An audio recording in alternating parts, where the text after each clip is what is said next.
नमस्कार दोस्तों, स्वागत है आप सभी का आज की सेशन में। आज हम लोग बात करने जा रहे हैं कंपाउंड इंटरेस्ट की। जैसा कि नाम है कंपाउंड इंटरेस्ट, हिंदी में कहते हैं चक्रवृद्धि ब्याज। बड़ा टेक्निकल सा नाम है चक्रवृद्धि। नाम से ही कुछ क्लियर होता है कि चक्र मतलब एक साइकिल पूरी होगी तो ब्याज में वृद्धि होगी। इस बात को समझने के लिए बहुत सारे फार्मूले, बहुत सारी अप्रोच लोग लगाते हैं। हम आपको इस वीडियो में आज बताएंगे कि कैसे बिना फार्मूले के कंपाउंड इंटरेस्ट को निकाला जा सकता है, वो भी 1.5 ईयर के लिए, 2.5 ईयर के लिए, 1.2 ईयर के लिए, 2.2 ईयर के लिए, कुछ ऐसे पर्टिकुलर ईयर्स, या आप ये कह लीजिए कि कभी दिन में, कभी महीने में, कभी वर्षों में अगर संख्या दी है तब भी आप बिना फार्मूले के चीज़ों को डिराइव कर सकते हैं।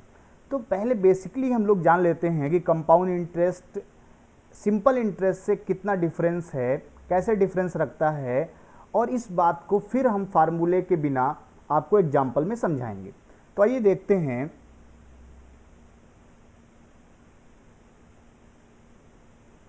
एक एग्जाम्पल लेते हैं। मान लीजिए आपने किसी से 100 रुपये उधार लिए और वो कहता है कि हम आपसे 10% के हिसाब से ब्याज लेंगे। इसका मतलब है कि अगर 100 रुपये पर कोई 10% ब्याज आपसे मांगेगा तो 10 रुपये सिंपली आपको ब्याज देना होगा। अभी मैंने टाइम की बात नहीं की। हो सकता है कि ये 10% जो ब्याज आपसे मांगा गया वो 1 साल का हो सकता है ये 6 महीने का हो। जो भी कंडीशन अप्लीकेबल होगी, जो भी कंडीशन वो बताएगा कि हम आपसे 10% इतने टाइम के लिए लेंगे, अगर वो पर्टिकुलर टाइम फिक्स कर दिया जाए, मान लीजिए वो 1 साल है, तो आपको ये पता हो गया कि मुझे 1 साल में 10 रुपये ब्याज देना है।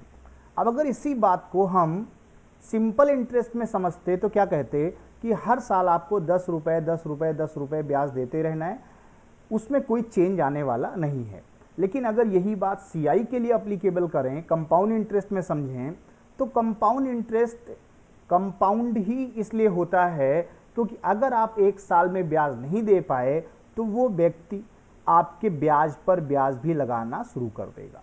कहने का मतलब क्या है, जो 100 रुपये पे 10 रुपये ब्याज देने की बात हुई थी वो तो आपको देनी ही है, साथ में ही इस ब्याज पर ब्याज मतलब 10% इस 10 रुपये का आपको और देना होगा, जो कि एक्स्ट्रा ब्याज कहलाएगा हमारे लिए। और ये 10% 10 का मतलब 1 रुपया आपको और देना पड़ेगा। तो जब आप अगली बार जाएंगे, अगले साल की आप बात करेंगे, तो आपको 10 रुपये के साथ साथ 1 रुपया एक्स्ट्रा और देना होगा। यही जो प्रोसेस है एक्स्ट्रा ब्याज देने की, यही कहलाती है कंपाउंड इंटरेस्ट।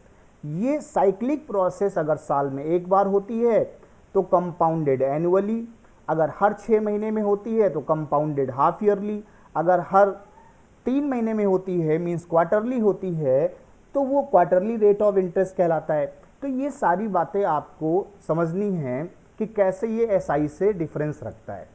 अब बात करते हैं एग्जाम्पल की। एग्जाम्पल के थ्रू हम आपको समझाएंगे कि बिना फार्मूले के कैसे आप इंटरेस्ट निकालें, वो भी कंपाउंडेड, वो चाहे 1 साल का हो, चाहे 1.5 साल का हो, चाहे 2 साल का हो।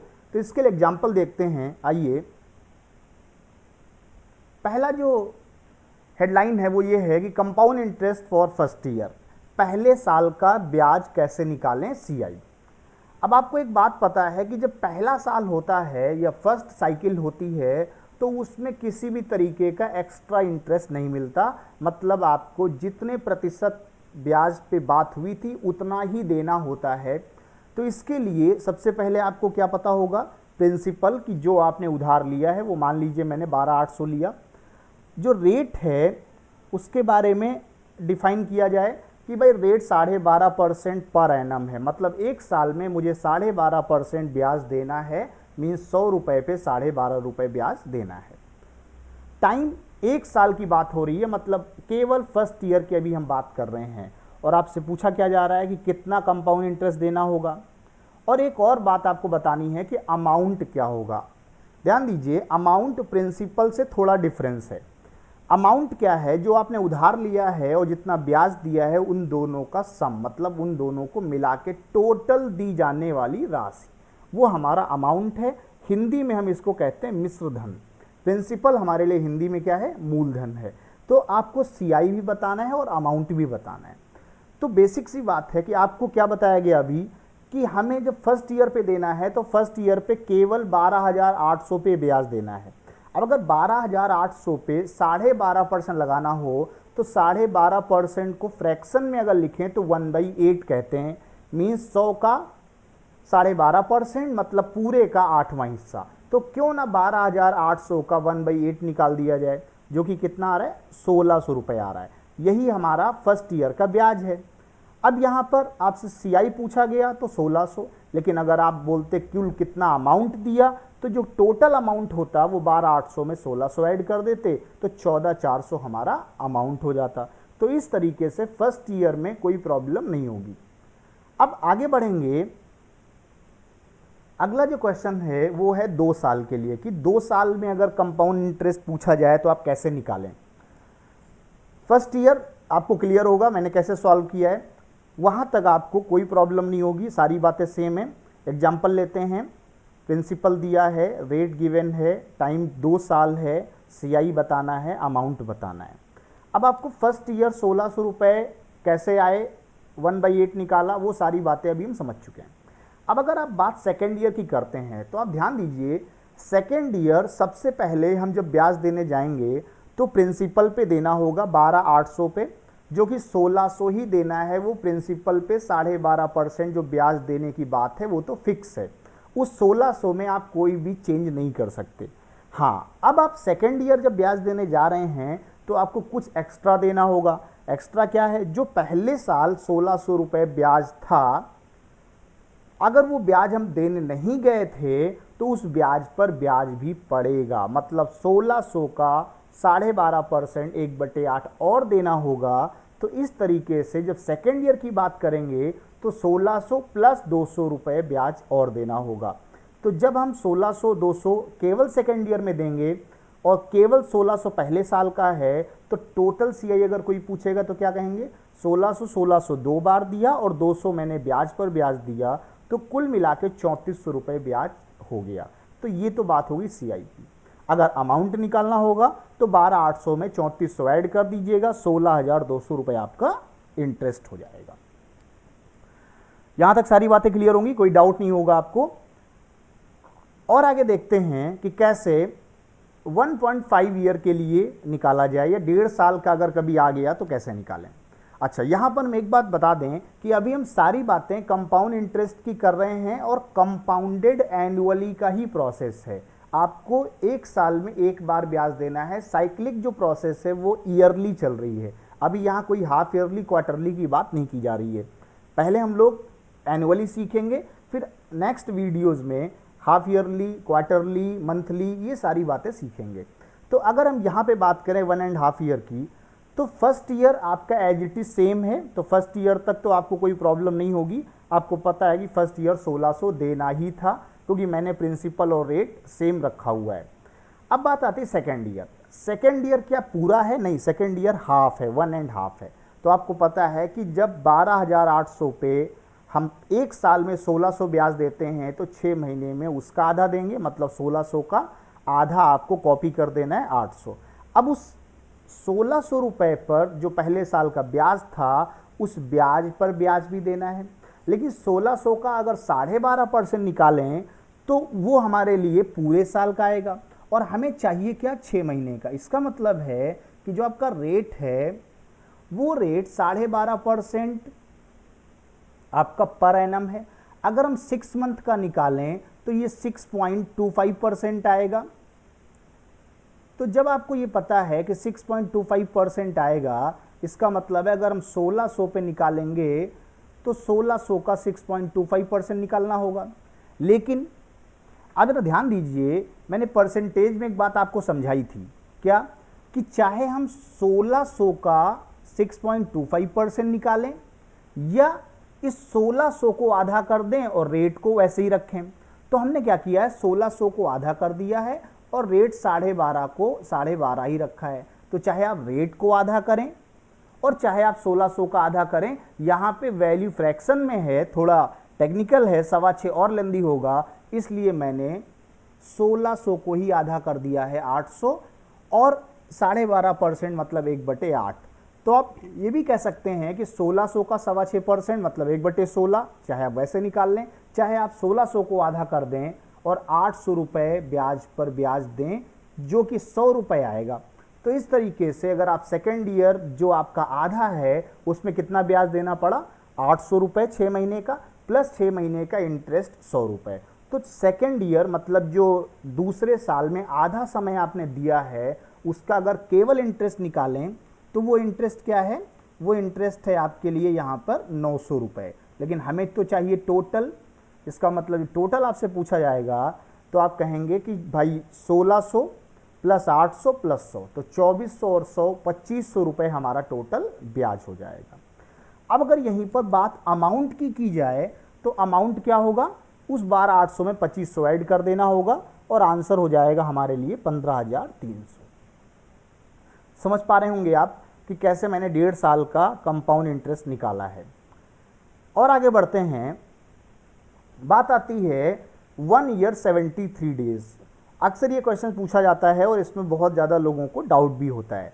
तो सबसे पहले आपको क्या समझना है कि भाई 73 दिन क्या है। 73 दिन अगर हम डिवाइडेड बाई 365 करें, क्योंकि एक साल में टोटल जो दिन है वो 365 हैं, अगर यहाँ से हम डिवाइड बाई 365 करेंगे तो हमें ये पता चलेगा कि ये टोटल का 5वां हिस्सा है।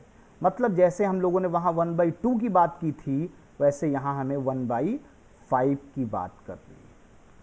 तो जानते हैं कि एक साल और 1/5 दिन 1/5 महीने का अगर निकालना हो तो कैसे ब्याज निकाला जाए। 12,800 प्रिंसिपल रेट टाइम 1.2 ईयर मैंने लिख रखा है, इसको भी आप समझें कि 1/5 अगर होगा तो ये 0.2 ईयर में कन्वर्ट होगा। तो अगर 1.2 ईयर भी कभी मेंशन होके आता है तो आपको समझ जाना है कि ये 1 ईयर 73 डेज की बात की जा रही है। अब क्वेश्चंस को कैसे सॉल्व करेंगे, तो सारी बातें पहले साल के लिए सेम है, उसमें कोई चेंज नहीं है। सेकेंड ईयर की बात करते हैं। अब आपको पता है कि सेकेंड ईयर हम 1600 तो नहीं देने वाले, क्योंकि हमें केवल 1/5 वर्ष का देना है। तो 1/5 जो होगा 73 दिन जिसको मैंने बोला है, जो टोटल का वर्ष का 5वां हिस्सा है, तो 1600 का 5वां हिस्सा देना होगा। अब अगर 1600 रुपये पे हम 1/8 12.5 निकालते तो ये जो ब्याज पर ब्याज आता वो तो पूरे साल का ब्याज होता। लेकिन हमें यहाँ 1600 पे 1/8 तो देना ही है, लेकिन इस ब्याज का 5वां हिस्सा देना है, क्योंकि केवल 73 दिन की बात हो रही है। तो इस तरीके से आप 1600 पे 5वां हिस्सा 320 और 1600 का 1/8 और उसका 1/5 निकालेंगे तो 40। तो जब आप पहले साल की बात करें तो 1600, जो 73 दिन है उसमें 320 और ब्याज पर ब्याज 40। अगर इन सबको मिला लें तो 16 3 1900 और 20 और 40 60। तो इस तरीके से 1960 रुपये आपका कंपाउंड इंटरेस्ट हो गया 1 ईयर 73 डेज के लिए। अगर अमाउंट आपसे पूछा जा रहा है तो आप 12,800 में 1960 ऐड कर दीजिएगा, आपका अमाउंट आ जाएगा। अगला क्वेश्चन आता है फॉर 3 ईयर्स। 3 ईयर्स की प्रॉब्लम बहुत ज़्यादा एग्जाम में पूछी भी जाती है, और जब भी कंपाउंड इंटरेस्ट का नाम आता है तो लोगों के मन में एक सवाल उठता है कि इतना लेंदी क्वेश्चन कैसे करेंगे, formula amount equal to P1 + R/100 power n, इतना सारा कैसे लगाएंगे, और जैसे ही पावर n होगा तो पावर 3 होगा और पावर 3 होगा तो क्यूब होगा, और क्यूब आप लोगों को बहुत ज़्यादा याद होते हैं, ये आपको पता ही होगा कि आप कहाँ तक याद कर पाते हैं। फिर भी अगर आपको याद है तो बहुत अच्छी बात है, अगर नहीं भी याद है तो आप इन चीज़ों को विदाउट फार्मूला समझें, कॉन्सेप्ट आप एक बार समझ लीजिए, प्रैक्टिस कर लीजिए, आपको कोई फार्मूला लगाने की ज़रूरत ही नहीं पड़ेगी। तो आइए देखते हैं कि कैसे 3 वर्ष का CI निकाला जाए। एग्जाम्पल मैंने सेम रखा है समझाने के लिए, प्रिंसिपल आपका सेम है, रेट सेम है, टाइम 3 साल है, यहाँ पर 2 साल नहीं है, 3 साल की बात हो रही है, और CI मुझे बताना है। अमाउंट भी आप बता सकते हैं। फर्स्ट ईयर कोई इशू नहीं है, 1600 देना है। सेकेंड ईयर 1600 भी देना है, 1600 का 12.5% 1/8 200 भी देना है। 2 साल तक तो हम ऑलरेडी समझा चुके हैं और आप समझ भी चुके हैं। अब यहाँ मुद्दा है 3 साल का, कि 3 साल का कैसे निकाला जाए। तो तीसरे साल आपको स्टेप बाय स्टेप समझना है, बहुत ध्यान से देखिएगा कि तीसरे साल कितनी बार हमें इंटरेस्ट पे करना होगा। तो हम स्टार्टिंग करते हैं कि सबसे पहले हमें किस पे देना है, सबसे पहले हमें देना है तीसरे साल प्रिंसिपल पे, और प्रिंसिपल हमारे लिए क्या है 12,800। अगर 12,800 पे 8वां हिस्सा निकाला जाए तो आपको पता है कि भाई 1,600 तो देना ही है, इसमें तो कोई चेंज होने वाला नहीं है। अब बात आती है कि जब प्रिंसिपल पे दे चुके सबसे पहली बार, तो सेकंड चांस किसका है, तो जो पहले साल आपने 1,600 रुपये ब्याज दिए थे उस ब्याज पर ब्याज, तो 1,600 का जब 8वां हिस्सा निकालेंगे तो 200 आ जाएगा। अब पहले साल के ब्याज पर ब्याज आप दे चुके, अब बात है सेकेंड ईयर में जो ब्याज दिया उस पर कितना ब्याज पड़ेगा। तो सेकेंड ईयर में भी आपने 2 हिस्सों में ब्याज दिया है, एक 1,600 है और एक आपका 200 है। तो आपको पता है कि 1,600 पे 1/8 मतलब 200 ही आएगा। हाँ, इस 200 पे ब्याज पर ब्याज और देना है, मतलब उस 200 का 8वां हिस्सा 25 आपको और निकाल लेना है। तो इस तरीके से अगर आप ध्यान से देखें तो 1 2 और ये आपका 3 और ये आपका 4 स्टेप हैं। इन 4 स्टेप में हम CI निकाल रहे हैं, लेकिन कैलकुलेशन अगर देखी जाए तो केवल लास्ट में है। यहाँ तक सारा स्टेप कॉपी है, 1,600 कॉपी हुआ है, 200 भी 2 बार कॉपी हुआ है, क्योंकि ये 1,600 और ये 1,600 2 बार ब्याज हमारे पिछले बाकी हैं। तो इस तरीके से अगर आप सबको ऐड करें तो क्या कहेंगे, 1,600 3 बार मीन्स 4,800, और ये 200 ये 200 ये 200 और ये 25 625 और, तो सब मिला के 48 6 5425 रुपये ब्याज देना होगा। बात अमाउंट की है तो 12,800 में आप 5425 ऐड कर लें, आपका आंसर हो जाएगा 18,225। तो आप समझ रहे होंगे कि कैसे मैंने 2 साल से 3 साल का समझाया है, और अगर आप 3 साल का समझ चुके हैं तो आप 2 साल 6 महीने का भी बहुत आसानी से समझ सकते हैं। तो देखते हैं कि कैसे हम लोग 2 साल 6 महीने का ब्याज निकालेंगे। Principal, rate, time, CI, amount, सारी चीज़ें प्रीवियस हैं। पहले साल आपको कोई प्रॉब्लम नहीं है, आपको पता है कैसे निकालना है। सेकेंड ईयर ओके है। अब बात थर्ड ईयर की आती है। आपको अभी मैंने समझाया कि थर्ड ईयर में आपको 4 स्टेप बनाने हैं, मतलब 4 बार ब्याज देना है। लेकिन थर्ड ईयर क्या कंप्लीट है? नहीं, थर्ड ईयर बिल्कुल कंप्लीट नहीं है। तो क्या है, सबसे पहले 6 महीने की बात है थर्ड ईयर में, मतलब जितनी भी वैल्यू हैं उन सबका हमें आधा देना है।